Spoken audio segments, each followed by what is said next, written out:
Tukaj v sobanah radovljiške graščine je 24 tekmovalcev iz 3 kontinentov – Evrope, Azije in Avstralije. Vsi so prišli na tekmovanje z enim samim namenom – osvojiti Chopinov zlati prstan.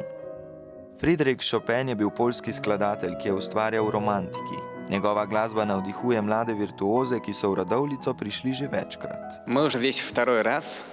Наверное, причина тому, потому что здесь этот конкурс шикарно организован. Здесь такая очень dушевная атмосфера. Peti po vrsti je kot edini slovenski predstavnik v kategoriji do 16 let nastopil Urban Stanič. V tej dvorani ravnokar poteka tekmovanje. Noter sicer s kamero ne smemo, ker bi lahko zmotili Urbana, ki pravkar igra, ampak malo pa lahko pokukamo.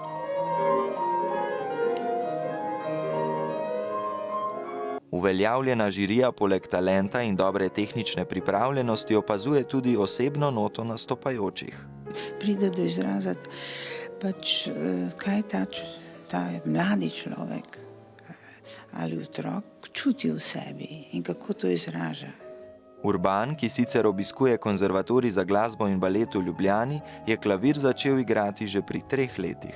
Bral sem tudi že pri 2 letih pol. Tako da note potem niso bile nič težjega.